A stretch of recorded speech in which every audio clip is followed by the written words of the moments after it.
বন্ধুরা, আজকে যেই পাখির ছানাটিকে আপনাদেরকে দেখাতে চলেছি সেটি সম্ভবত গাছ থেকে পড়ে গিয়েছিল। হয়তো ওদের মা ওদেরকে ওড়া শেখানোর বন্দোবস্ত করছিল। পাখির ছানাটি অবাক বিস্ময়ে চারদিকে তাকিয়ে তাকিয়ে দেখছিল ওর চারপাশের পৃথিবীটা কেমন। আমাদের চ্যানেলে এইগুলোই প্রাধান্য পায়, ছোট্ট ছোট্ট প্রাণকণিকা বা প্রকৃতির দিকে তাকালে আশেপাশে যা যা দেখা যায় তাই আমি তুলে ধরবার চেষ্টা করি।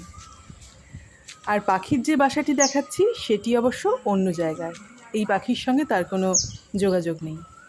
আরেকটি পাখির ছানা দেখাতে আপনারা চেষ্টা করেছিলাম আপনাদেরকে, কিন্তু ক্যামেরার কাছে নিয়ে যেতেই তার মা ওদেরকে নিয়ে বাসা ছেড়ে চলে গিয়েছিল।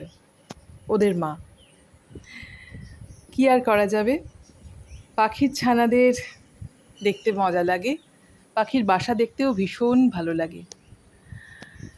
আমাদের চ্যানেলের সঙ্গে থাকলে চেষ্টা করব এই ধরনের প্রাকৃতিক নানান দৃশ্য তুলে ধরবার। সঙ্গে থাকবেন।